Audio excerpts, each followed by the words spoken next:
salam sehat untuk kita semua. Perkenalkan, nama saya Madalena Purbarus, serta Lansar CPNS BPSDM Sumatera Utara Angkatan 23 tahun 2021. Asal instansi UPTD Puskesmas Lobalang Kabupaten Karo. Dalam video ini saya akan menjelaskan tentang mind mapping etika publik yang menjadi nilai dasar dari ASN. Etika publik sendiri merupakan hal yang sangat penting dan dapat menjadi pedoman di dalam melaksanakan tugas dan kita sehari-hari. Apa sih pengertian dari etika publik?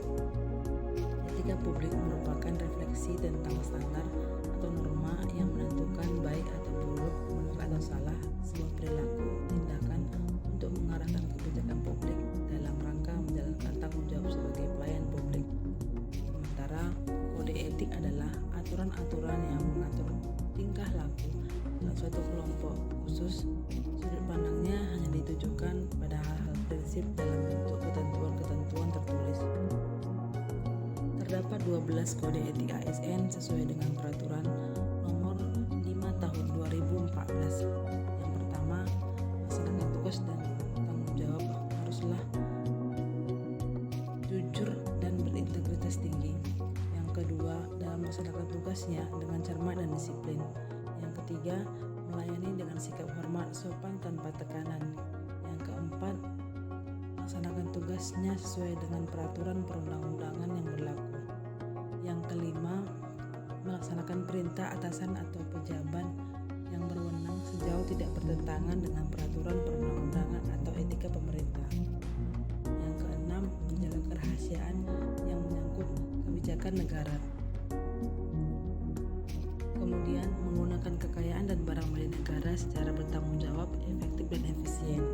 Yang kedelapan, menjaga agar tidak terjadi konflik, memberikan informasi secara benar dan tidak menyesatkan kepada pihak yang lain. Yang kesepuluh, tidak menyalahgunakan informasi internal negara, tugas, status, dan kekuasaan untuk mendapatkan atau mencari keuntungan. Yang kesebelas, memegang teguh nilai dasar ASN dan selalu menjaga reputasi dan integritas seorang ASN. Yang ke-12, melaksanakan ketentuan peraturan perundang-undangan mengenai kedisiplinan ASN. Definisi dan lingkup etika publik terbagi atas 3, yaitu pelayanan publik yang berkualitas dan relevan. Yang kedua, sisi dimensi reflektif sebagai penimbang atau alat evaluasi. Yang ketiga, modalitas etika jabatan antara norma moral dan tindakan faktual. Sementara bentuk kode etik yang pertama, penggunaan kekuasaan. Penggunaan kekuasaan yang terbaik adalah yang memiliki landasan legitimasi etis yang kuat. Konflik kepentingan sebagai ASN, kita harus menghindari konflik kepentingan yang akan mengakibatkan penyalahgunaan kekuasaan, pengerahan sumber daya publik yang kurang optimal, serta peningkatan kesejahteraan rakyat pun terabaikan.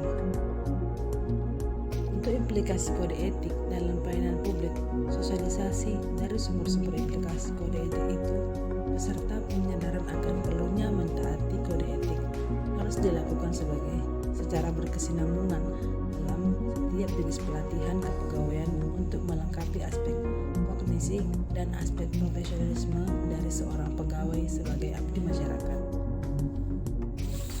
Berikutnya, di dalam tugas pelayanan, hendaknya ASN memiliki kesadaran untuk selalu menghindari konflik